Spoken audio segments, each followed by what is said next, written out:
शङ्कराचार्यमध्यमाम् अस्मदाचार्यपर्यन्तां वन्दे गुरुपरम्पराम्। ॐ पार्थाय प्रतिबोधितां भगवता नारायणेन स्वयं व्यासेन ग्रथितां पुराणमुनिना मध्ये महाभारतम् अद्वैतामृतवर्षिणीं भगवतीम् अष्टादशाध्यायिनीम् अम्ब त्वामनुसन्तदामि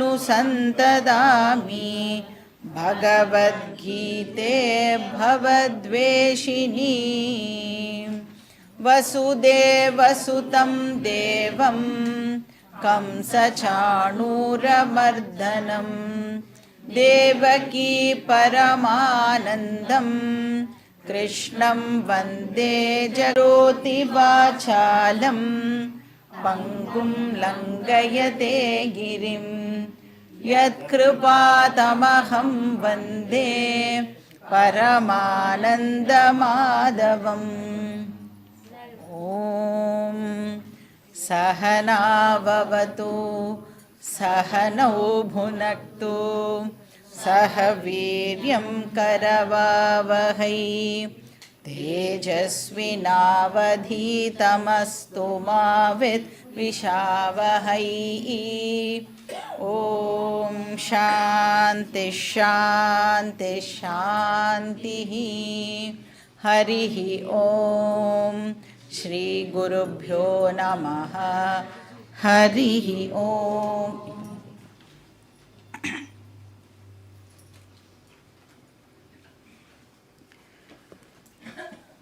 பாண்டவாசும் கௌரவாசும் வந்து இப்போது ஆப்போசிட் சைடில் நின்றுட்டு இருக்கான்.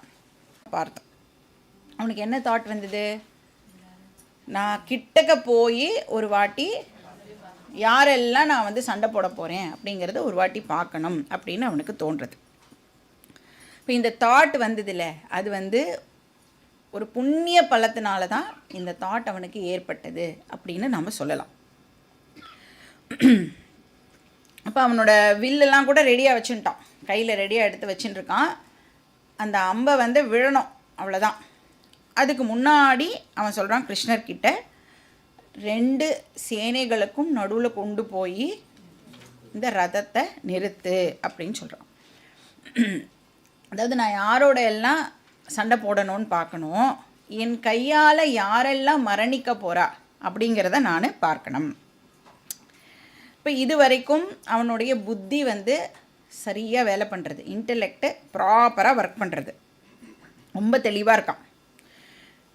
இப்போ வந்து யுத்தம் அப்படின்னு சொன்னாலே டெஃபினட்டாக வந்து வயலன்ஸ் இன்வால்வ்டு, கரெக்டு தானே? ஹிம்சா வந்து கண்டிப்பாக போர் அப்படின்னு சொன்னாலே இருக்கும். ஆனால் நம்மளுடைய தர்மசாஸ்திரம் சொல்கிறது அஹிம்சா பரமோ தர்மஹா அப்படின்னு சொல்லி, அது வந்து அதுதான் ஃபைனலா, அதுதான் அல்டிமேட்டானா அப்படி இருக்க முடியாது. எல்லாத்துக்கும் எக்ஸப்ஷன்ஸ் அப்படின்னு ஒன்று கண்டிப்பாக இருக்கும். இப்போ நம்ம வந்து ஜென்ரலி நம்மளுடைய டே டு டே லைஃப்பில் சில வேல்யூஸ் எல்லாம் ஃபாலோ பண்ணணும் அப்படின்னு சொல்கிறோம்ல, சிலதெல்லாம் நம்ம கண்டிப்பாக கடைப்பிடிச்சே ஆகணும். இந்த டெரரிஸ்டெல்லாம் இன்ஃபில்ட்ரேட் பண்ணுறான்னு வச்சுக்கோங்க, ஐயோ அவளெல்லாம் அடித்தா தப்பு, ஹிம்சை இல்லையோ, அதனால் நம்ம அப்படியே நிற்கலாம், அவளாம் எங்கே வேணாலும் வந்தால் காஷ்மீர் வழியாக போட்டமே ராமேஸ்வரம் வரைக்கும் அப்படியே வரட்டமே அப்படின்னு விட்டுடுவோமா? அப்போ மட்டும் என்ன சொல்லுவோம்? உன்னோட டியூட்டி, என்னை பாதுகாக்கிறது உன்னோட டியூட்டி அப்படின்னு சோல்ஜர்ஸ்கிட்டேருந்து நாம் அதை எதிர்பார்க்குறோம்ல. அப்போ எங்கே போச்சு அஹிம்சா? இப்போ எந்த இடத்துல அஹிம்சையை கடைப்பிடிக்கணுமோ அந்த இடத்துல அஹிம்சையை கடைப்பிடிச்சாதான் அது தர்மம். எந்த இடத்துல கடைப்பிடிக்க கூடாதோ அங்கே பண்ணினா அது அதர்மம். இப்போ வந்து இந்த 70 வருஷம் ஆகியும் நாம் வந்து இப்படி இருக்கோம் அப்படின்னு சொன்னால் என்ன காரணம்? அஹிம்சா நான் வயலன்ஸை ராங் பிளேஸில் பயன்படுத்தினதுனால நாம் வந்து இன்னி வரைக்கும் வந்து இப்படியே இருக்கோம். அது இப்போ தான் ஒரு ஏதாவது ரிக்ரெட்டெல்லாம் இருந்ததா அப்படின்னா ஒன்றுமே கிடையாது. ஆமாம், சண்டைன்னு வந்தால் அந்த பக்கம் 1000 பேர் செத்து போவா, இந்த பக்கம் 1000 பேர் செத்து போவா, எல்லாமே அவனுக்கு ரொம்ப நன்னா தெரியும். அதில் வந்து அவனுக்கு எந்த விதமான ஒரு சஞ்சலமோ இல்லை வருத்தமோ அதெல்லாம் வந்து இல்லவே இல்லை. அதனால தான் அவன் என்ன வார்த்தை யூஸ் பண்ணான் அப்படின்னா, தார்த ராஷ்டிரஸ்ய துர்புத்தேஹே அப்படிங்கிற வார்த்தையை யூஸ் பண்ணான். அது எதுக்கு யூஸ் பண்ணான்? அவள்லாம் வந்து அதர்மம் பண்ணினவர்கள் அப்படிங்கிறத மென்ஷன் பண்ணுறான். அப்போ நான் வந்து இப்போ யுத்தம் பண்ணுறதுக்காக இந்த பக்கம் நின்றுருக்கேன் அப்படின்னா, நான் தர்மத்தை ப்ரொடெக்ட் பண்ணுறதுக்காக இந்த சைடு இருக்கேன் அப்படிங்கிறத இண்டிகேட் பண்ணுறதுக்கு தான் அவன் அந்த மாதிரியான ஒரு வார்த்தையை வந்து யூஸ் பண்ணுறான். இப்போ க்ஷத்ரியன் அப்படின்னு சொன்னாலே அவளோட டியூட்டி என்ன அப்படின்னு பார்த்தா, அதாவது க்ஷத்ரியனோட டெஃபினிஷன் என்ன அப்படின்னு பார்த்தோன்னா, க்ஷதாத் அதர்மாத் திராயத்தே இது க்ஷத்ரியா. திராயத்தே அப்படின்னா காப்பாற்றுறது அப்படின்னு அர்த்தம். அதர்மத்திலிருந்து அழிவிலிருந்து காப்பாற்றுறது தான் ஒரு க்ஷத்ரியனுடைய டியூட்டி. அப்போ இந்த சொசைட்டியை இப்போ வந்து அதர்மிகளிடமிருந்து காப்பாற்றணும். அதுக்கு தான் அந்த சாம தான பேத இதெல்லாம் யூஸ் பண்ணி பார்த்துட்டாவா. இது மூணுமே வந்து ஒர்க் அவுட் ஆகலை அப்படிங்கிற பொழுது ஃபைனலாக என்ன எடுத்தாகணும்? தண்ட அப்படிங்கிற அந்த 4வது விஷயத்தை வந்து பிரயோகம் பண்ணுறான். ஸோ லாஸ்ட் ரிசார்ட்டை இப்போ வந்து எடுத்தாச்சு. அந்த கோபத்தோடு தான் அர்ஜுனனும் வந்து இப்போ அந்த யுத்த களத்தில் நின்றுட்டு இருக்கான். இந்த ஆட்டிடியூடோடு தான் அர்ஜுனன் வந்து கிருஷ்ணர்கிட்டையும் வந்து சொல்கிறான், நான் 2 சைடையும் நல்லா பார்க்கணும், அதனால என்ன நடுவில் எடுத்துகிட்டு போய் ரதத்தை நிறுத்து அப்படின்னு சொல்கிறான். கிருஷ்ணரும் வந்து எதுவுமே தெரியாத மாதிரி ரொம்ப ஒபீடியண்ட் சர்வெண்ட் மாதிரி என்ன சொல்கிறார்? எஸ், நீ சொல்கிறத நான் வந்து பண்ணுறேன் அப்படின்னு சொல்லி அந்த 2 சேனைகளுக்கும் நடுவில் அவன் வந்து வசதியாக பார்க்குற மாதிரியான ஒரு இடத்துல கொண்டு போய் ரதத்தை கிருஷ்ணர் நிறுத்துறார். அப்புறம் என்னாச்சு? ஸ்லோகா நம்பர் 24. சஞ்சய உவாச்ச ஏவ முக்தோ ஹ்ருஷிகேஷः குடாகேஷேன பாரத சேனயோருபயோர்மத்யே ஸ்தாபயித்வா ரதோத்தமம் பீஷ்மத்ரோண பிரமுகதः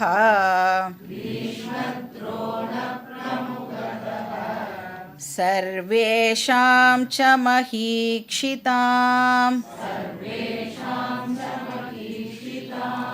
உவாச பார்த்த பஷ்யைதான்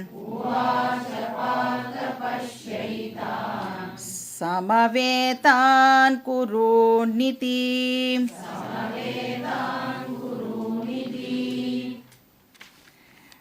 இப்போ அர்ஜுனன் வந்து அவனோட கமாண்டை கொடுத்த உடனே கேட்குறதா? அர்ஜுனன் வந்து இப்போது ரதத்தை நடுவில் நிறுத்து அப்படின்னு சொன்ன உடனே கிருஷ்ணரும் வந்து ஒரு வார்த்தை கூட இப்போ பேசாமல் அர்ஜுனன் சொன்னதை வந்து செஞ்சார். இதை வந்து சஞ்சயன் இப்போது ரிப்போர்ட் பண்ணுறார். யுத்த களத்தில் என்ன நடக்கிறது அப்படிங்கிறத திருதராஷ்டிரன் கிட்ட சஞ்சயன் வந்து ரிப்போர்ட் பண்ணுறார். ஸோ என்ன சொல்கிறார்? பாரத அப்படின்னா இங்கே யாரை குறிக்கிறது? அந்த பாரத திருதராஷ்டிரனை குறிக்கிறது. ஏன்னா சஞ்சயன் வந்து அவரை அட்ரஸ் பண்ணி பேசுகிறான். பரத வம்சத்தில் தான் அவன் எல்லாருமே வந்திருக்கா இல்லையா, அதனால் திருதராஷ்டிரனையும் நாம் வந்து பாரத அப்படின்னு சொல்லலாம். ஸோ என்ன சொன்னால்? ஏவம் உக்தஹா ஹ்ருஷிகேஷா. அப்போ கிருஷ்ணர் இவ்வாறு சொன்னார். ஹ்ருஷிகேஷான கிருஷ்ணர் இல்லையா, அந்த தேரோட்டி கிருஷ்ணர் வந்து இப்படி சொன்னார். இப்போ அர்ஜுனனால் அவர் வந்து கட்டளையிடப்பட்டார் அப்படின்னு சொல்லிட்டு எப்படிப்பட்ட அர்ஜுனன் அப்படிங்கிற டிஸ்கிரிப்ஷனும் வந்து இங்கே வருது. என்னவா? அர்ஜுனனுக்கு கிருஷ்ணர் கொடுக்குற டைட்டில் வந்து குடா கேஷா குடாகா அப்படின்னு சொன்னோன்னா தமோகுணம் அப்படின்னு அர்த்தம். தமோகுணம் அப்படின்னா என்ன அர்த்தம்? ஜென்ரலாக வந்து லேசினஸ் அப்படின்னு சொல்லலாம், டல்னஸ் அப்படின்னு சொல்லலாம், இந்த தூங்கி வழியிறது ஆர் தூங்கியே போய்டுறது, இதெல்லாம் வந்து தமோகுணம். குடாக்கான டல்னஸ்ன்னு சொல்லலாம். ஈஷஹா அப்படின்னா மாஸ்டர் அப்படின்னு அர்த்தம். அப்படின்னா என்ன அர்த்தம்? குடா கேஷஹனா தமோகுணத்தை ஜெயித்தவன் அப்படின்னு அர்த்தம். The one who has won over தமோகுணம். யார் வந்து தமோகுணத்தோட புடியில் இருக்காளோ அவளால் கீதா கிளாஸே ஃபஸ்ட் ஆஃப் ஆல் வர முடியாது. அவள் வந்து கீதா படிக்கிறதுக்கே வந்து ஃபிட் இல்லை. அப்போ இன்டைரக்டாக வியாசர் வந்து இங்கே இண்டிகேட் பண்ணுறார், நீ வந்து கீதா படிக்கணுன்னா தமோ குணம் உனக்கு ஜாஸ்தியாக இருக்கக்கூடாது அப்படிங்கிறத இண்டிகேட் பண்ணுறார். அப்போ அர்ஜுனன் வந்து ஒரு லேசி பர்சன் இல்லை, தாமசிக் கிடையாது. So competent Arjunan. கிளாஸ் நேரத்தில் தூங்க மாட்டான் அப்படின்னு அர்த்தம். முடிஞ்ச உடனே தான் தூங்குவான், கிளாஸ் போது அவன் தூங்க மாட்டான். இப்போ இது ஒரு குவாலிஃபிகேஷன். கிளாஸுக்கு வந்தால் தூங்கக்கூடாது. இப்போ கும்பகர்ணன் செத்து போன உடனே நித்ரா தேவி வந்து ரொம்ப வருத்தப்பட்டாளாம். 6 மாதம் கண்டினியூஸாக எந்த விதமான டிஸ்டர்பன்ஸும் இல்லாமல் நான் பாட்டுக்கு ஒரு இடத்துல இருந்தேன். இப்போ ராமர்கிட்ட போய் கேட்குறா, இந்த மாதிரி வந்து அவன் செத்து போயிட்டாரே, நான் என்ன பண்ணுறது அப்படின்னு. இப்போ ராமர் வந்து சொல்கிறாரா, நோ டோன்ட் வரி, இந்த மாதிரி கிளாஸ் எல்லாம் நிறைய இடத்துல நடக்கும், அங்கே போய்க்கோ நீனு அப்படின்னு சொன்னாராம். ஆனால் அர்ஜுனன் வந்து அந்த மாதிரி பர்சன் இல்லை. இப்போ அர்ஜுனன் அந்த மாதிரி பர்சன் இல்லைன்னா யாருக்கு இது சொல்லப்படுறது? இந்த கீதா நம்ம ஒருத்தருக்கும் சொல்லப்படுறது இல்லையா? ஆனால் அதனால நம்ம எல்லாரும் கூட அந்த மாதிரி பர்சன்ஸ் இல்லை. Very very attentive and shrewd students. சும்மாவது சொல்லிக்கலாம். இப்போ கிருஷ்ணர் என்ன பண்ணார்? சேனையோர் உபயோர் மத்தியே ரதம் ஸ்தாபயித்வா. இப்போ ரதத்தை 2 சேனைகளுக்கும் நடுவில் பொசிஷன் பண்ணினார். சரி, ஆப்போசிட் சைடில் யாரை இவன் பார்த்தான்? பீஷ்ம துரோண பிரமுகதா சர்வேஷாம் ச மஹீக்ஷிதாம் உவாச்ச பார்த்த பஷ்யைதான் சமவேதான் குரோன்னிதி. சர்வேஷாம் மஹீக்ஷிதாம் பிரமுகதா ரதம் ஸ்தாபயித்வா அப்படின்னா என்ன அர்த்தம்? சர்வேஷாம் மஹீக்ஷிதாம்னா எல்லா பெரிய பெரிய ராஜாக்கள் எல்லாம் அந்த சைடு வந்து சண்டை போடுறதுக்காக வெயிட் பண்ணிட்டு இருக்கா. ரதம் ஸ்தாபயித்வாவை எடுத்து இங்கே போட்டுக்கணும், போன லைனில் இருந்ததை எடுத்து இங்கே போட்டுக்கணும். அவளுக்கெல்லாம் முன்னாடி பிரமுகத்தகான இன் ஃப்ரண்ட் ஆஃப் அப்படின்னு அர்த்தம். ஸோ அவளுக்கு முன்னாடி இந்த ரத்தத்தை கொண்டு போய் இவர் நிறுத்தினார். பெரிய பெரிய ராஜாலாம் வந்து துரியோதனனோட சைடில் வந்து சண்டை போடுறதுக்காக வெயிட் பண்ணிட்டு இருந்தா. சரி, ஏதோ ஒரு ராஜா முன்னாடி போய் நிறுத்திருக்கலாம்ல. கிருஷ்ணர் என்ன பண்ணார்? கிருஷ்ணர் விஷமகார கண்ணன் என்ன பண்ணார்? அர்ஜுனனுடைய வீக்னஸை நன்னா தெரிஞ்சு வச்சுட்டு இருந்த கிருஷ்ணர் எங்கே அடித்தா எங்கே வலிக்கும் அப்படின்னு சொல்லுவோம்ல நம்ம, அந்த மாதிரி கிருஷ்ணர் என்ன பண்ணார்? தேரை கொண்டு போய் எங்கே நிறுத்தினா அர்ஜுனன் வந்து ரியாக்ட் பண்ணுவான் அப்படின்னு தெரிஞ்சுண்டு கரெக்டாக கொண்டு போய் பீஷ்மருக்கும் துரோணருக்கும் முன்னாடி போய் நிறுத்துறார். சரி, சும்மா இவனும் தான் என்ன பண்ணியிருக்கலாம்? பார்த்துட்டு சும்மா இருந்திருக்கலாம். இல்லை, இதே கிருஷ்ணர் வந்து கர்ணனுக்கு முன்னாடியோ இல்லை துரியோதனனுக்கு முன்னாடியோ கரெக்டாக கொண்டு போய் நிறுத்தியிருந்தா பேச்சுக்கெலாம் இடமே எல்லாம் ஆல்ரெடி ரெடியாக இருக்கான், அம்பை விட்டுன்னு போயிட்டே இருந்திருப்பான். நான் கிருஷ்ணருக்கு நன்னா தெரியும் அர்ஜுனனுக்கு எந்த இடத்துல வீக்னஸ் அப்படிங்கிறது தெரியும் இல்லையா? அதனால் எதுவுமே தெரியாமல் பீஷ்ம துரோண பிரமுகதா ரதம் ஸ்தாபயித்வா அங்கே கொண்டு போய் நிறுத்தினார். இப்போ யாருக்கிட்ட வந்து அர்ஜுனனுக்கு ரொம்ப அட்டாச்மெண்ட் இருக்கோ அங்கே கொண்டு போய் இப்போ நிறுத்துறார். ஸோ ரதத்தை நிறுத்திட்டு சொல்கிறார், ஹே பார்த்தனா அர்ஜுனன். ஸோ கிருஷ்ணர் சொல்கிறார், ஹே அர்ஜுனா, சமவேதான் குருன் பஷ்ய. ஹே அர்ஜுனா, சமவேதானா அசம்பிள்டு அப்படின்னு அர்த்தம். இப்போ இங்கே அசம்பிள் ஆகி இருக்கிற குருன், குரு அப்படின்னா கௌரவாஸ் அப்படின்னு அர்த்தம். குரு வம்சத்தை சேர்ந்தவர்கள், அவளை நீ நன்னா பாரு. இப்படி அசம்பிள் ஆகி இருக்கிற குரு வம்சத்தினரை நீ நல்லா பாரு. பஷ்யன பாரு அப்படின்னு அர்த்தம். இதி உவாச்ச, இப்படி கிருஷ்ணர் வந்து அர்ஜுனன் கிட்ட சொன்னார். அப்புறம் என்ன ஆச்சு? ஸ்லோகா நம்பர் 26.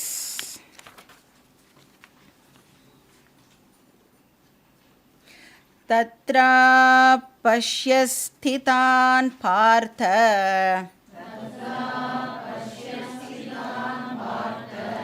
பித்ருநத பிதாமகான் ஆச்சார்யான் மாதுலான் ப்ராத்ருன் புத்ரான் பௌத்ரான் சகீம்ஸ்ததா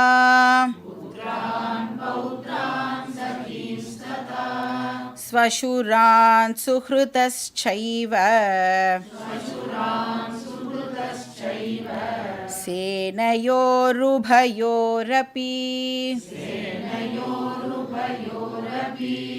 தான் சமீக்ஷ்ய ச கௌந்தேய சர்வான் பந்தூனவஸ்திதான்.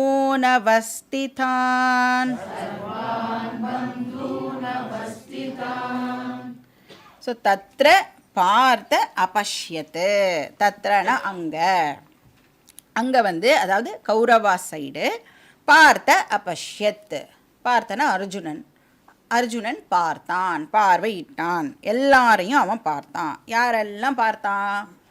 முக்காவாசி பேர் அந்த சைடில் இருக்கிறவா இவனுடைய சொந்தக்காரன். ஏதோ ஒரு வகையில் இவனுக்கும் வந்து அவள் ரிலேட்டடாக இருந்தாள். இந்த கித் அண்ட் கின் அப்படின்னு சொல்லுவோம்ல, அந்த மாதிரி. அப்போ இந்த சஞ்சயன் என்ன பண்ணுறான், அந்த ரிலேஷன்ஸோடைய பேரெல்லாம் வந்து இப்போ இங்கே லிஸ்ட் பண்ணுறான். என்ன சொல்கிறான்? பித்ருன் பிதாமகான் ஆச்சாரியான் மாதுலான் பிராத்ருன் புத்ரான் பௌத்ரான் சகீன்.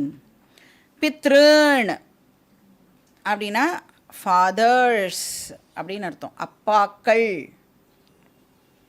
பிதானா அப்பா இல்லை, பித்ருன் அப்படின்னு சொன்னோன்னா நிறைய அப்பாக்கள். எப்படி ஒரு அப்பா தானே இருக்க முடியும்? எப்படி வந்து நிறைய அப்பாக்கள்? இப்போ தர்மசாஸ்திரம் சொல்கிறது ஒருத்தருக்கும் 5 அப்பா உண்டு அப்படின்னு சொல்கிறது. ஜனிதாச்ச உபநேதாச்ச யஸ்ச வித்யா பிரயச்சதி அன்னதாதா பயத்ராதா பஞ்சயிதே பிதர ஸ்மிருதா அப்படின்னு சொல்கிறது. ஜனிதா, ஜனிதானா நம்மளுக்கே தெரியும், பயாலஜிக்கல் ஃபாதர், நம்மளுடைய அப்பா. யார் வந்து நம்மளுக்கு இந்த சரீரத்தை கொடுத்தாலோ அவா, ஜென்ரலாக எல்லோரும் அப்பான்னு சொல்கிறது. நெக்ஸ்ட் வந்து உபநேதா, யார் வந்து பூணல் போட்டு வைக்கிறாளோ அவளும் வந்து ஒரு அப்பா தான். ஜென்ரலாக அப்பாவே தான் போடுவா, பயாலஜிக்கல் ஃபாதர் தான் போடுவா. பட் சில பேருக்கு வந்து அந்த ஆப்பர்ச்சுனிட்டி இருக்காது. அப்போது அவளுக்கு யார் பூணல் போட்டு வைக்கிறாளோ அவளும் வந்து அப்பாவாக கன்சிடர் பண்ணப்படுறது. 3வது வித்யாம் பிரயச்சதி, குரு, யார் டீச்சரோ அவளும் வந்து அப்பா தான். இந்த உபநயனம் பண்ணும் பொழுது காயத்ரி மந்திரம் உபதேசம் பண்ணுவாள். அப்போ என்ன பண்ணுவா பார்த்துருக்கீங்களா நீங்கள்? ஒரு பட்டு துணினால் அப்படியே போத்தி ஏதோ ரகசியமாலாம் ஏதோ பண்ணுறாளே, எதை வந்து அது இண்டிகேட் பண்ணுறது அந்த போர்த்தது அப்படின்னா கர்ப்பவாசத்தை அது இண்டிகேட் பண்ணுறது. மூடி தானே இருக்கு, நம்ம உள்ளே இருக்கும் பொழுது க்ளோஸ்டாக இருக்கும் இல்லையா, அந்த மாதிரி. இப்போ சிம்பாலிக்காக இதுவும் ஒரு கர்ப்பவாசம். அதாவது அவன் வந்து பூணல் போட்டுட்ட உடனே எங்கே போகிறான்? குருகுலத்துக்கு போனோம், பாடசாலைக்கு போனோம். அந்த பாடசாலையும் வந்து ஒரு கர்ப்பவாசம் மாதிரி. ஏன்னா அவன் என்ன பண்ண போகிறான் அப்படின்னா, பிறக்கும்போது நம்ம எல்லாரும் அன்கல்ச்சர்டாக இருக்கோம்ல, ஸ்கூலுக்கெலாம் போய் படித்து வந்தால் தான் ஒரு கல்ச்சர்டு பர்சனாக நம்ம மாறணும். இப்போ அந்த காலத்தில் வந்து குருகுலத்துக்கு அமிச்சா, அப்போ தான் அவன் வந்து சம்ஸ்கிருதி புருஷனாக வெளியில் வருவான் படித்து முடிச்சு அப்படின்னு. அதுக்காக அது ஒரு சிம்பாலிக் ரெப்ரசன்டேஷன். ஸோ குருகுலத்துக்கு போய் வேதம் கற்றுன்ட்டு அவன் என்ன தெரிஞ்சுப்பான், எது தர்மம் எது அதர்மம் அப்படின்னு தெரிஞ்சுட்டு தனக்கு பிடிச்ச மாதிரியான வாழ்க்கையை வாழாமல் எது தர்மமான வாழ்க்கையோ, எது வேதம் எப்படி வாழ சொல்லியிருக்கோ அப்படி அவன் அவனோட லைஃப்பை லீட் பண்ண ஆரம்பிக்கிறான். அப்போ அந்த லைக்ஸ் அண்ட் டிஸ்லைக்ஸுக்கு ஏற்ற மாதிரி என்னோடய வாழ்க்கையை அமைச்சிக்காமல் தர்ம அதர்மத்துக்கு ஏற்ற மாதிரி என்னுடைய வாழ்க்கையை நான் அமைச்சிக்கிறேன். ஸ்கூலுக்கெலாம் போய் படித்தா தானே நம்மளுக்கு எது சரி எது தப்பு அப்படிலாம் தெரியறது இல்லையா. இப்போ அந்த காலத்தில் தர்மசாஸ்திரம்லாமும் கூட குருகுலத்தில் சொல்லி கொடுக்கப்பட்டது. அதனால் அதை பேஸ் பண்ணி அந்த குழந்தை தன்னோட லைஃப்பை ஆரம்பிக்கும். ஸோ சம்ஸ்கிருத புருஷாவாக அவன் மாறுவான். ஃபஸ்ட் எப்படி இருப்பான், பிராகிருதி புருஷா அப்படின்னு சொல்கிறோம். அன்கல்ச்சர்டு பர்சனாக இருக்கான். படித்து முடிச்சுட்டு வந்தவொடனே சம்ஸ்கிருத புருஷனாக அவன் ஆகிறான். அதனால தான் த்விஜ அப்படின்னு சொல்கிறான். பூனல் போட்டதுக்கப்புறம் த்விஜ ரெண்டாவது வாட்டி அவன் பிறக்கிறான் அப்படின்னு. முன்னாடி காலத்தில் எல்லாருக்குமே பூனல் இருந்தது. அதனால் எல்லாரையுமே பூனல் போட்டு முடிச்சதுக்கப்புறம் த்விஜ அப்படின்னு சொன்னான். முதல் பிறப்பு அம்மா கிட்டேருந்து, ரெண்டாவது காயத்ரி தேவி தான் அம்மா பூனல் போட்டதுக்கப்புறம். அப்புறம் யார் பாடசாலையில் டீச்சரோ அவர் தான் அப்பா. ஸோ ஜனிதா, உபநேதா, அப்புறம் ஆச்சாரியா, அப்புறம் அன்னதாதா. யாரெல்லாம் நம்ம வயர் வாடும் பொழுது நம்மளை கூப்பிட்டு சாப்பாடெல்லாம் போடுறாளோ அவளும் ஒரு அப்பாவாக கன்சிடர் பண்ணப்படுறது. அதுக்கப்புறம் பயத்ராதா. யார் நம்மளோட க்ரைசிஸ் சிச்சுவேஷனில் நமக்கு ஹெல்ப் பண்ணுறாளோ, என்ன ஹெல்ப் வேணாலும் இருக்கட்டும், அது மாரல் சப்போர்ட்டாக இருக்கலாம், இல்லை ஃபினான்ஷியல் சப்போர்ட்டாக இருக்கலாம், என்ன சப்போர்ட்டோ அது ஒருத்தர் அது காப்பாற்றி நம்மளுக்கு ஒரு செகண்ட் லைஃப்பை அவள் கொடுக்குறா அப்படின்னா அவளும் ஒரு அப்பாவாக கன்சிடர் பண்ணப்படுறது. இப்போ இந்த மாதிரி ஆட்கள், அதாவது மரியாதைக்குரிய பர்சன்ஸ் எல்லாம் அந்த பக்கம் இருந்தா பித்ரன் அப்படின்னு இங்கே சொல்லப்பட்டது. அப்புறம் பிதாமகாஹா, நிறைய அப்பாக்கள் இருந்தால் ஆப்வியஸாக நிறைய தாத்தாக்களும் கண்டிப்பாக இருப்பா. ஆச்சாரியான், டீச்சர்ஸ், டிஃப்ரெண்ட் ஃபீல்ட்ஸில் அவனுக்கு நிறைய சொல்லி கொடுத்த டீச்சர்ஸ் எல்லாமும் அந்த பக்கம் இருந்தா. துரோணர் ஒரு டீச்சர் அதில். அப்புறம் மாதுலான், மாமாக்கள், அம்மா சைடு இருக்கிற ரிலேட்டிவ். அப்புறம் பிராத்ருன், பிராத்ருனா பிராத்தானா பிரதர் அப்படின்னு அர்த்தம். இப்போ பிராத்ருன்னா சகோதரர்கள், சகோதரர்களை அவன் பார்த்தான், அதனால் பிராத்ருன்னு இருக்கு. அப்புறம் ஏன்னா அந்த சைடு இருக்கிறவா எல்லாருமே கசின்ஸ் தானே இல்லை, இவாளுடைய கசின்ஸ். அப்புறம் புத்ரான், இவாளோட ஓன் பசங்க. அதாவது இப்போ நம்ம பிரதருடைய சன்னையும் என்னோட பையன் அப்படின்னு சொல்லுவோம்ல, அந்த மாதிரி எல்லாம் புத்ரான் எல்லாம் இருந்தா. அப்புறம் பௌத்ரான்னா கிராண்ட் சில்ட்ரன். சக்கீன்னா ஃப்ரெண்ட்ஸ், சக்கீனா ஃப்ரெண்ட்ஸ். அப்புறம் ஸ்வசுரான், மாமனார் அப்படின்னு அர்த்தம். அர்ஜுனனுக்கு கேட்கவே வேண்டாம், நிறைய மாமனார்கள் அவனுக்கு இருந்தா. ஸோ சேனையோகோ உபயோகோ, அவள் ரெண்டு சைடுக்கும் இப்படி சொந்தக்காரா எல்லாருமே ரெண்டு சைட்லேயும் இருக்கா. ஸோ தான் சமீக்ஷ ச கௌந்தேய சர்வான் பந்தூன் அவஸ்திதான். பந்து அப்படின்னா பந்துக்கள். பந்துக்கள்னால் என்னது, யாரு மேலெல்லாம் எனக்கு பந்தம் இருக்கோ அவள் எல்லாருமே பந்து தான். நம்ம என்ன நினச்சிட்டு இருக்கோம், ரிலேட்டிவ் மட்டும்தான் பந்து இல்லை. உனக்கு யார் மேலேயாவது பந்தம் இருந்ததுன்னா அந்த பர்சன் உனக்கு பந்து. அப்படின்னா என்ன ஆகும், பந்த் அப்படிங்கிற ரூட்லேருந்து வருது இந்த பந்து அப்படிங்கிறது. பந்த் அப்படின்னு சொன்னால் டு பி பவுண்ட். அப்போனா என்ன அர்த்தம், அட்டாச்மெண்ட் இருந்ததுன்னா கண்டிப்பாக ப்ராப்ளம் அந்த இடத்துல இருக்கும்.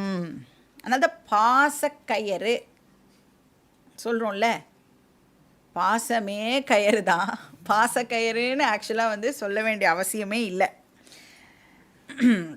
நான் இன்னொருத்தரோட எவ்வளோ தூரத்துக்கு பந்தப்படுறேனோ அவ்வளோ தூரத்துக்கு என்னோடய ஃப்ரீடமை நான் ஆக்சுவலாக இழக்கிறேன் அப்படின்னு அர்த்தம்.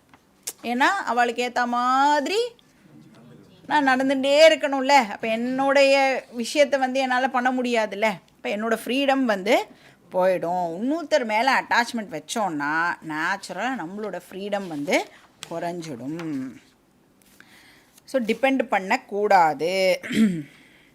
அப்போ அர்ஜுனா வந்து எல்லா பந்துக்களையும் வந்து பார்க்கலாம் அந்த சைடில். சமீக்ஷிய, ஈக்ஷணம்னு சொன்னால் பார்க்கறதுன்னு அர்த்தம். சமீக்ஷணம்னா ரொம்ப நன்னா பார்க்கறது, கிளியராக பார்க்கறது, ரொம்ப கிட்டக்க பார்க்கறது.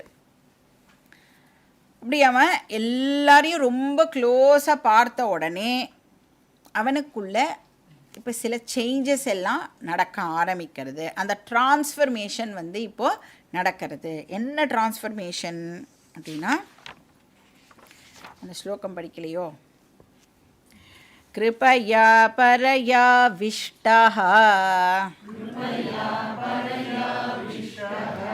விஷீதன்னிதமப்ரவீத்.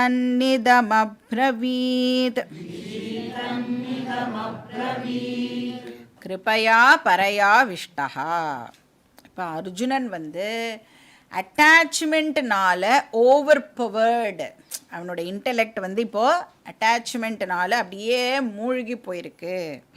கிருபா அப்படின்னு சொன்னால் இந்த இடத்துல வந்து அட்டாச்மெண்ட்டுன்னு அர்த்தம், ராகஹான்னு அர்த்தம். ஜென்ரலாக கிருபான்னு சொன்னோன்னா கருணை அப்படின்னு சொல்லுவோம் இல்லையா. ஆனால் இந்த இடத்துல இந்த கான்டெக்ஸ்ட்டுக்கு கிருபா அப்படிங்கிற வார்த்தைக்கு நாம் அட்டாச்மெண்ட் அப்படின்னு தான் அர்த்தம் எடுத்துக்கணும். கிருபா அப்படிங்கிறது வந்து ஒரு ஞானியுடைய குணாதிசயம் ஆக்சுவலாக. பட் இங்கே மென்ஷன் பண்ணப்படுறது வந்து அர்ஜுனனை பற்றி மென்ஷன் பண்ணப்படுறதுனால இந்த இடத்துல கிருபா அப்படிங்கிறதுக்கு கருணைங்கிற அர்த்தம் இருக்க முடியாது. அர்ஜுனன் இன்னும் அஜ்ஞானியாக தான் இருக்கான் இல்லையா, அவனுக்கு இன்னும் டீச்சிங்கே ஆரம்பிக்கல. அதனால அது அட்டாச்மெண்ட்டை தான் குறிக்கிறது, வீக்னஸ் அது. அப்போ அந்த ராகஹா அப்படிங்கிற இமோஷன் வந்து இப்போ அவனை ஆட்கொள்கிறது அப்படின்னு சொல்லலாம். இப்போ ஒரு ஞானியை வந்து நம்ம எடுத்துட்டோன்னா அவர் வந்து எந்த விதமான இமோஷன்ஸுக்கும் வந்து மாஸ்டராக இருப்பார். அவர் தான் டிசைட் பண்ணுவார் என்ன இமோட் பண்ணணும் இப்போது அப்படிங்கிறத ஒரு ஞானி வந்து டிசைட் பண்ணுவார். அப்படின்னா இமோஷனுங்கிறதே ஒரு ஞானிக்கு வந்து ஒரு ஆக்ஷனாக இருக்கும். டெலிபரேட்டாக அதை வந்து கொண்டு வந்து அதை இமோட் பண்ணுவார். ஆனால் அஞ்ஞானிக்கு இமோஷன் அப்படிங்கிறது வந்து ரியாக்ஷன். ஏதோ ஒன்று நடந்துடுத்து உடனே நான் வந்து இமோஷன் மூலமாக நான் பதில் கொடுக்குறேன் அப்படின்னு நான் வந்து ரியாக்ட் பண்ண ஆரம்பிப்பேன். இப்போ ஆவிஷ்டா அப்படின்னா ஓவர் பவர்டு, ரொம்ப ஜாஸ்தியாக அவனை வந்து அது ஆட்கொண்டு இருக்கு அப்படின்னு அர்த்தம். முழுசாக ஆட்கொள்கிறது. இப்போ வந்து நம்மளுக்கு கூட தோணலாம், இப்போ கோபம் அப்படின்னு ஒரு இமோஷன் இருக்குல்ல, அந்த கோபம்ங்கிற இமோஷன் நல்ல இமோஷன் தானே. ஏன்னா கோவப்பட்டால்தான் சில இடத்துல வந்து வேலை நடக்கும். இப்போ வந்து நம்மளோட பசங்களே மானே தேனே பொன்மானேனா வேலை பண்ணுமானா பண்ணாது. சில நேரங்களில் வந்து கோவப்பட்டாதான் வேலை நம்மளுக்கு நடக்குது. அதனால சொல்லுவாள், அடி உதவுற மாதிரி அண்ணன் தம்பி உதவ மாட்டான்.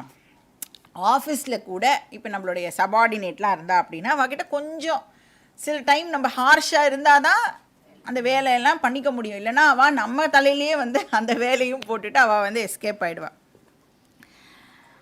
ஸோ கோவத்தை வந்து நாம் ஒரு டூல் மாதிரி யூஸ் பண்ணிக்கலாமே அப்படின்னா, அந்த வேலை ஆகிற வரைக்கும் அந்த கோவத்தை வந்து நான் யூஸ் பண்ணிவிட்டு அதுக்கப்புறம் அந்த டூலை வந்து என்னால் ரிமூவ் பண்ண முடியும் அப்படின்னா தாராளமாக நாம் கோவப்படலாம், நோ ப்ராப்ளம்.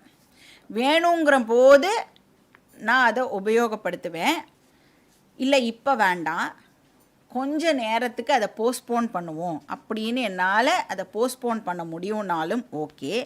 இல்லை இப்போ யூஸே பண்ணக்கூடாது அப்படின்னு அதை என்னால் ட்ராப் பண்ண முடிஞ்சால் அதுவும் ஓகே, நோ ப்ராப்ளம். என்னால் வந்து அதை நான் நினைக்கும் பொழுது ட்ராப் பண்ண முடியணும், நான் நினைக்கும் பொழுது அதை யூஸ் பண்ண முடியணும்.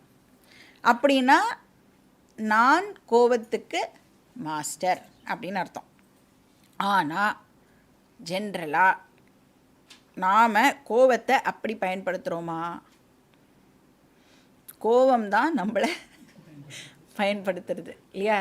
நிறைய நேரங்களில் வந்து கோபம் வந்து ரொம்ப அந்த கண்மூடித்தனமான கோபம்லாம் வந்துடுறது, என்ன பண்ணுறோம் அப்படின்னே கூட தெரியாத அளவுக்கு கோபம் வந்துடுது. எவ்வளோ தூரத்துக்கு கோபம் ஜாஸ்தியாச்சுன்னா ஃபிசிக்கலாலாம் கூட வந்து நம்ம அடிக்கிறோம்ல, அடிக்கிறதோ இல்லை எதையாவது தூக்கி போடுறதோலாம் வந்து எக்ஸ்ட்ரீம் லெவல் ஆஃப் கோபம். அதாவது மனசை விட்டு கோபம் இப்போ வெளியில் வரதுனால ஃபிசிக்கலாக கூட அது வந்து எக்ஸ்ப்ரெஸ் ஆகுது. ஆக்சுவலாக கோபம் எங்கே இருக்கணும்?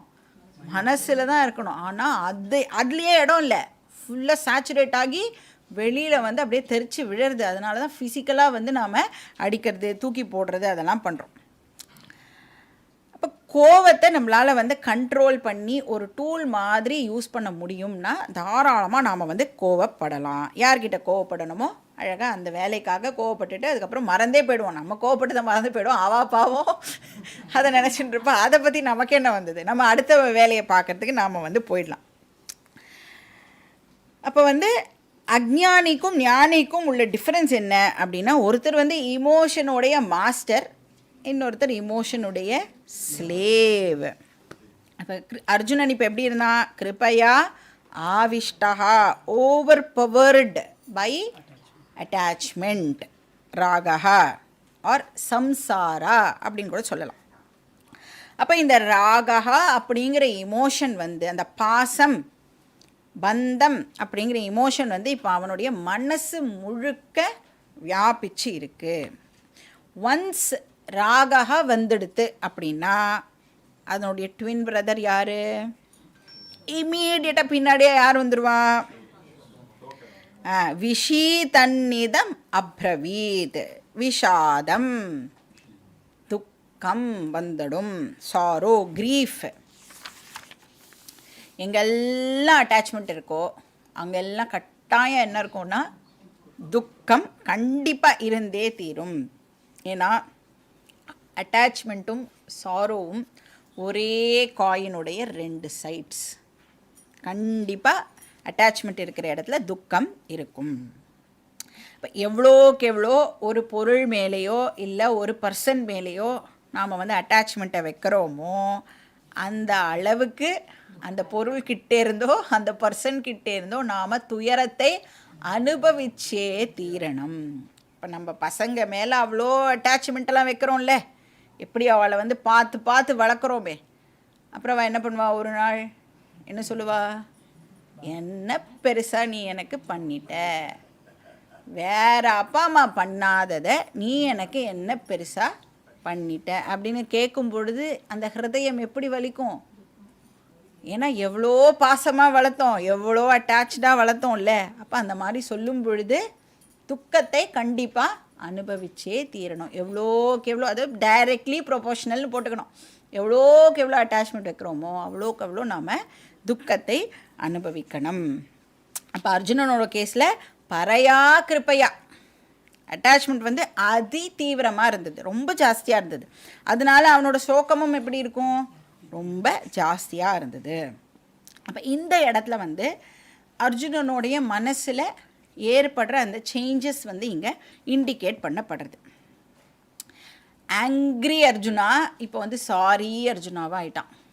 கோபமாக இருந்தான், அவளை பார்த்த உடனே இப்போ அந்த மனசு முழுக்க அந்த கோபங்கிறது போய் இப்போ வந்து ராகா வந்து அந்த மனசை வந்து ஃபுல்லாக வியாபிச்சிருக்கு. அப்போ இந்த ராகா வந்துடுறதுனால சோகம் நேச்சுரலாக வந்துடுறதா. சோகம் நம்ம மனசை வந்து ஆட்கொண்டுடுதுன்னு சொன்னால் இப்போ புத்தியை என்ன பண்ணும்? புத்தியோட வேலை என்ன? புத்தியோட மெயின் ஃபங்க்ஷன் என்ன? பிரித்து பார்க்கணும். இப்போ பண்ண போகிற வேலை சரியா தப்பா அப்படின்னு. இப்போ இந்த சோகம் வந்து மனசு முழுக்க அப்படியே போட்டு மனசை வந்து எதுவுமே பண்ண விடாமல் தடுத்துடுதுன்னா புத்தி வந்து இப்போது கன்ஃபியூஸ் ஆகி எது சரி எது தப்பு அப்படின்னே இப்போ தெரியாமல் என்ன சொல்கிறது, இப்போ நம்மக்கிட்ட ஏதாவது கேட்டான்னா நான் என்ன ஆன்சர் பண்ணுறது அப்படின்னே இப்போ புத்திக்கு தெரியாமல் அது வந்து அந்த விழி பிதுங்கி நிற்கிறதுலாம் சொல்லுவோம்ல, அந்த மாதிரி இப்போ புத்தி என்ன பண்ணுறதுனே தெரியாமல் கன்ஃபியூஸ் ஆகிடுறது. அப்போ இந்த சோல்ஜர் அர்ஜுனா இப்போ சம்சாரி அர்ஜுனாவாக ஆயிட்டான். இதுதான் வந்து ஃபஸ்ட்டு ஸ்டேஜ் ஆஃப் இன்ட்ரொடக்ஷன் அப்படின்னு சொல்லலாம். கீதா படிக்கிறதுக்கு முன்னாடி ஒரு பர்சன் இந்த 3 ஸ்டேஜஸையும் கிராஸ் பண்ணி இருக்கணும். அந்த மாவீரன் வந்து சம்சாரியாக இப்போ ஆகிறான், சம்சாரி ஸ்டூடெண்ட்டாக ஆகிறான். இந்த ஸ்டேஜஸை நாம் ஒருத்தரும் வந்து கிராஸ் பண்ணணும். அப்படின்னா என்ன அர்த்தம்? இதெல்லாம் நான் அண்டர்கோ பண்ணியிருக்கேனா என்னோடய லைஃப்பில்? நான் வந்து அட்டாச்மெண்ட்னால எங்கேயாவது துக்கப்பட்டிருக்கேனா? துக்கப்பட்டதுனால நான் எடுத்த முடிவு ஏதாவது தப்பாக போயிருக்கா? கண்டிப்பாக நடந்திருக்கும் இல்லையா? நாம் வந்து அதை ப்ராபப்ளி யோசிக்காமல் விட்டுருப்போம், திருப்பி ரியலைஸ் பண்ணாமல் விட்டுருப்போம். இப்போ எடுத்து யோசித்து பார்க்கணும், அந்த மாதிரி நம்மளுக்கு ஏதாவது நடந்ததா? அப்போ ஒரு ஆர்டினரி பர்சனாக இருந்தேன்னா சம்சாரியாக இருக்கேன் அப்படிங்கிறது நம்மளுக்கு தெரியும். நான் சம்சாரியாக தான் இருக்கோம், ஆனால் இருக்கேன் அப்படிங்கிறத நாம் வந்து இப்போது உணரணும். சம்சாரியாக இருக்கிறேன்னா இந்த சம்சாரத்திலேருந்து வெளியில் வரணும் அப்படிங்கிறதுக்காக இப்போது ஸ்டூடெண்ட்டாக கன்வெர்ட் ஆகணும். இந்த கன்வர்ஷன் நடந்தால் தான் கீதா சாஸ்திரம் ஆரம்பிக்கும். அப்படின்னா என்ன அர்த்தம்? கிளாஸு நடக்கும், நமக்குள்ள கிளாஸு போகணும். அப்படின்னா கிளாஸில் சொல்கிற ஒரு விஷயமும் ரிலவெண்ட்டாக இருக்கணும். எனக்கும் கிளாஸுக்கும் என்ன சம்பந்தம் அப்படின்னா, இந்த கன்வர்ஷன் நடந்திருந்ததுன்னா ஒரு கிளாஸும் நம்மளுக்கு அந்த அல்வா சாப்பிட்ற மாதிரி இருக்கும். ஆமாம், இதானே இதானே இதானே அப்படின்னு நம்மளுக்கு புரியும். இப்போ நம்ம பார்க்கறது வந்து அந்த ஃபஸ்ட்டு ஸ்டேஜ். இப்போ வியாசரால் வந்து ட்ரமட்டைஸ்லாம் பண்ணி எழுத முடியாது. அவர் வந்து ஒரு நாடகம்லாம் இப்போ வந்து எழுதலைல்ல. அதனால் மேக்ஸிமம் என்ன வார்த்தைகளை யூஸ் பண்ணி அங்கே இருக்கிற சிச்சுவேஷனை எக்ஸ்பிளைன் பண்ண முடியுமோ, ஏன்னா அவனுடைய மனசில் நடக்கிற விஷயத்த இப்போ அவர் வந்து எக்ஸ்பிளைன் பண்ணணும் இல்லையா? அதனால் நிறைய வார்த்தைகளை போட்டு அதை வந்து எக்ஸ்பிளைன் பண்ணுறதுக்கு ட்ரை பண்ணுறார். அதனால் கிருப்பையா பரையா ஆவிஷ்டா அப்படின்ற வார்த்தையை போடுறார். நம்ம சைட்லேருந்து என்ன பண்ணணும்? நிறைய இமேஜின் பண்ணணும். இப்போ வந்து இந்த இடத்துல நாம் ஸ்டாப் பண்ணிவிட்டு நாம் வந்து நம்மளை அர்ஜுனனோட இப்போ ஐடென்டிஃபை பண்ணிக்கணும். அந்த இடத்துல இப்போது நாம் இருக்கிற மாதிரி. அதுக்காக நம்ம வந்து யுத்தம்லாம் நம்மளால் நினச்சா கூட யுத்தம்லாம் பண்ண முடியாது. நம்ம வீட்டில் ஒரு குட்டியாக யுத்தம் பண்ணுவோம்ல, அதை வந்து நீங்கள் இமேஜின் பண்ணிட்டு கோபம் வரும், அழுக வரும், அதெல்லாம் வருது இல்லை நம்மளுக்கு. அந்த இடத்துல இப்போ நீங்கள் உங்களை இமேஜின் பண்ணிட்டு இதெல்லாம் நாம் கோ த்ரூ பண்ணுறோம் அப்படின்னு ஐடென்டிஃபை பண்ணிக்கோங்க. இப்போ அர்ஜுனன் வந்து பீஷ்மர் துரோணரோட முகத்தை பார்க்குற மாதிரி விஷுவலைஸ் பண்ணணும். பார்த்த உடனே அவனுக்கு வந்து என்ன ஞாபகத்துக்கு வரும்? கடந்த கால அனுபவங்கள் எல்லாம் அவனுக்கு ஞாபகத்துக்கு வரும். எப்படி இவா வந்து என்ன பாராட்டி சீராட்டி வளர்த்தா. அதாவது இப்போ இந்த செகண்டுக்கு முன்னாடி வரைக்கும் அந்த ஒருத்தரை, அதாவது அந்த பர்சனை அவன் பார்க்குற வரைக்கும், அவன் முகத்தை பார்க்குற வரைக்கும் அவ்வளோ கோவத்தில் இருந்தான். இப்போ அந்த முகத்தை பார்த்த உடனே, ஐயோ இவானால தானே நான் இன்னைக்கு இந்த அளவுக்கு இருக்கேன்னா இவானால தானே, இவாளாக என்னை ஆசீர்வாதம் பண்ணி வளர்த்ததுனால தானே நான் இன்றைக்கி இப்படி இருக்கேன் அப்படின்னு அவன் வந்து ஃபஸ்ட்டு டைம் யோசிக்கிறான். இப்போ இவாளுக்கு எதிராகவே நான் சண்டை போடணுமா அப்படின்னு யோசிக்கிறான். அப்புறம் இப்போ போர்லாம் ஆரம்பிச்சுடுத்துனா விஷுவலைஸ் பண்ணுறான் அர்ஜுனன் அந்த இடத்துல இருந்தேன். இப்போ போர் ஆரம்பிச்சுடுத்துனா இந்த சைட்லேருந்து நான் நிறையா அம்புலாம் போட ஆரம்பிச்சிடுவேனே, அப்போ ஆப்போசிட் சைடில் கண்டிப்பாக பீஷ்மரும் துரோணரும் செத்து போயிடுவாளே அப்படின்னு இவன் யோசிக்கிறான். அப்போ இவனுக்கு என்ன கான்ஃபிடென்ஸ் இருக்கணும்? நான் வந்து வில்லை எடுத்தேன்னா கண்டிப்பாக அந்த பக்கம் இருக்கிறவங்க எல்லாரும் காலி, அப்போ ஜெயிச்சிடுவேன் அப்படிங்கிற கான்ஃபிடென்ஸ் அவனுக்கு இருந்தது. சரி, பீஷ்மரையும் துரோணரையும் வந்து கொன்னுட்டு இந்த போரில் வந்து ஜெயிச்சுட்டு சப்போஸ் நான் வந்து அரண்மனைக்கு போனேன் அப்படின்னா யார் வந்து நான் சண்டை போட்டதெல்லாம் பாராட்டி பேசுவேன்? நான் எப்படியெல்லாம் அந்த வீர பராக்கிரமங்கள் எல்லாம் யாருக்கிட்ட போய் சொல்லுவேன்? யார் வந்து என்னை வந்து அப்ரிஷியேட் பண்ணுவா? யாருமே இருக்க மாட்டாளே அந்த அரண்மனையில். அவள் இல்லாத லைஃப்பை வந்து இவனால் இப்போது இமேஜின் கூட பண்ணி பார்க்க முடியலை. இன்னும் அவளுக்கு எதுவுமே ஆகலை, போரே இன்னும் ஸ்டார்ட் ஆகலை. ஆனால் அதுக்குள்ளே இவன் எப்படி இமேஜின் பண்ணிட்டான், இவன் ஜெயிக்கிற மாதிரியும் ஜெயிச்சுட்டு இவன் அரண்மனைக்கு போனால் அங்கே யாருமே இருக்க மாட்டா, அப்போ நான் யார்கிட்ட போய் இதெல்லாம் சொல்லுவேன். அப்போது நம்மளோட மனசு வந்து எவ்வளோ வேகமாக இந்த தாட்ஸ் எல்லாம் ப்ராசஸ் பண்ணுறது.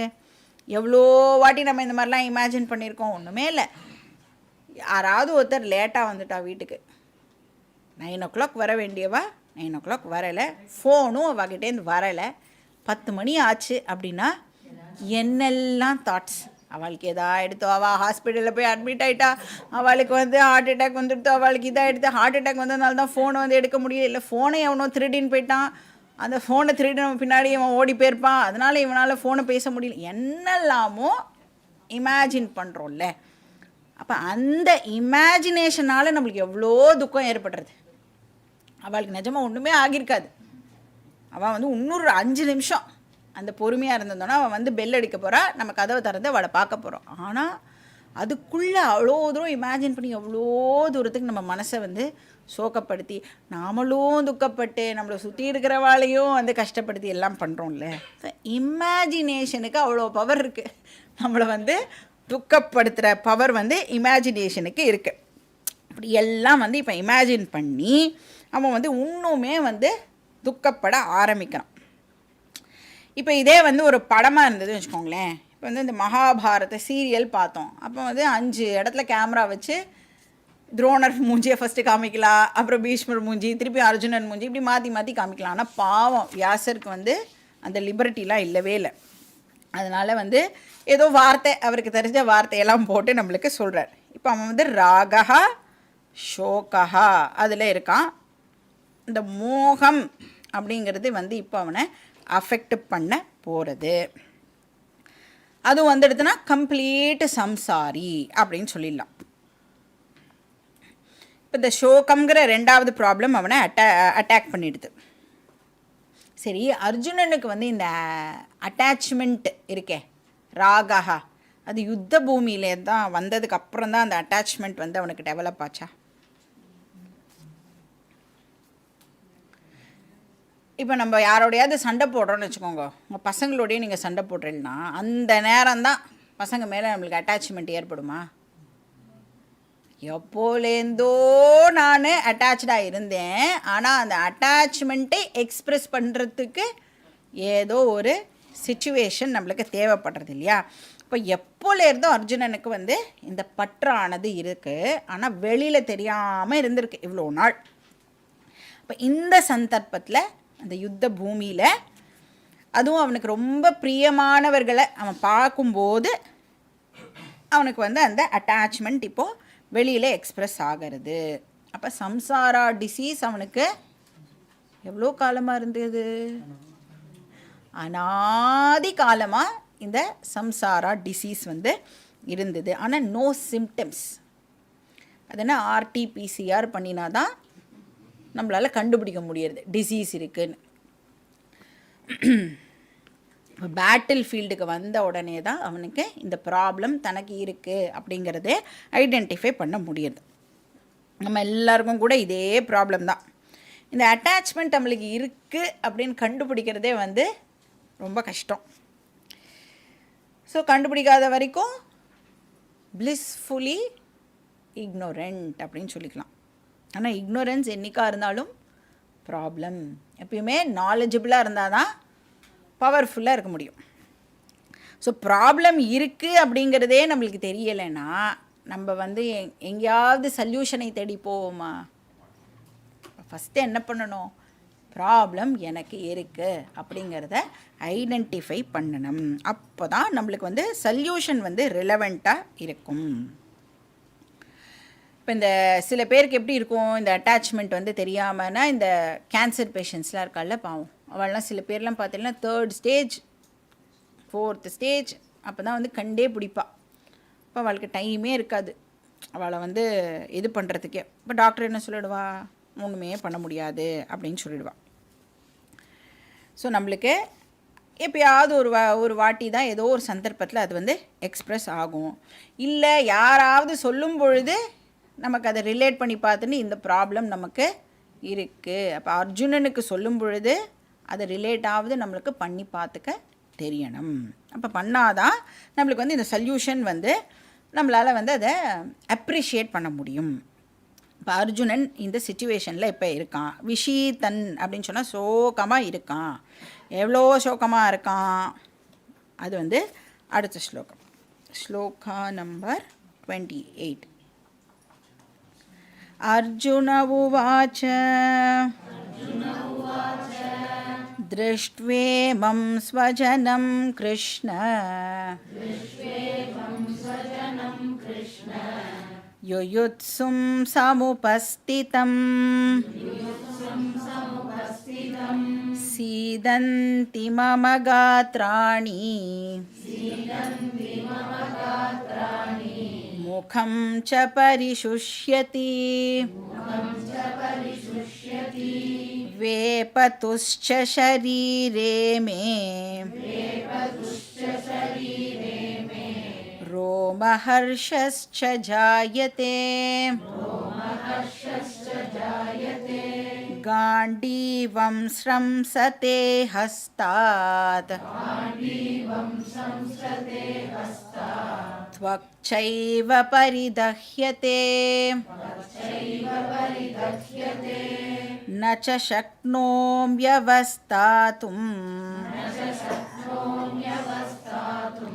भ्रमतीव च मे मनः. இப்போ இந்த 26லேருந்து 28 ஸ்லோகம் வரைக்கும் அந்த ராகா அப்படிங்கிற ப்ராப்ளம் வந்து சொல்லப்பட்டது. அதுதான் வந்து சம்சாராவுடைய ஃபஸ்ட்டு சிம்டம் அப்படின்னு பார்த்தோம். இப்போ இந்த 28லேருந்து 31 வரைக்கும் ரெண்டாவது சிம்டம் பற்றி வியாசர் சொல்கிறார். ரெண்டாவது சிம்டம் என்னது? சோகம். இப்போ ராகாலேருந்து நாம் வந்து சோகத்துக்கு போனோம். இதுக்கப்புறம் என்ன வரும்? மோகம். அதை அப்புறம் பார்க்கணும். இப்போ இது வந்து யூனிவர்சல் ப்ராப்ளம் அப்படிங்கிறத நாம் அண்டர்ஸ்டாண்ட் பண்ணிக்கணும். இது வந்து நாட் ஜஸ்ட் அர்ஜுனாஸ் ப்ராப்ளம், இது வந்து யூனிவர்சல் ப்ராப்ளம். ஒருத்தருக்கும் வந்து என்ன வந்து டிஃபர் ஆகும் அப்படின்னா எது மேலே பற்று வச்சுருக்கோம் அப்படிங்கிறது வேணால் ஒருத்தருக்கும் டிஃபர் ஆகுமே ஒழிய, ஆனால் பற்று அப்படிங்கிறது எல்லாரும் கட்டாயம் எது மேலேயோ இல்லை யார் மேலேயோ வந்து கண்டிப்பாக வச்சுருப்போம். பற்று அப்படிங்கிறது எல்லாருக்கும் காமன். இங்கே வந்து ஆனால் அவனுக்கு எப்படி இருந்தது அப்படின்னா பற்று ரொம்ப தீவிரமாக இருந்ததுனால சோகமும் வந்து ரொம்ப தீவிரமாக ஏற்படுது அப்படிங்கிறத இங்கே வியாசர் வந்து டெபிக்ட் பண்ணுறார்.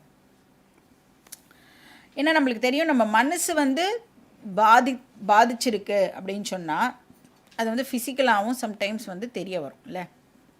மனசில் வந்து எதாவது பயம்லாம் இருந்ததுன்னா டாக்டர்ஸ்லாம் சொல்லுவா இப்போது வயிறு சம்மந்தமான டிசீஸ்லாம் நம்மளுக்கு வரத்துக்கான சான்சஸ் இருக்குது அப்படின்னு சொல்கிறா. அப்போது மனசு ரொம்ப பாதிப்படைஞ்சதுன்னா ஃபிசிக்கல் லெவல் வரைக்கும் அது வந்து நம்மளை அஃபெக்ட் பண்ணுறது.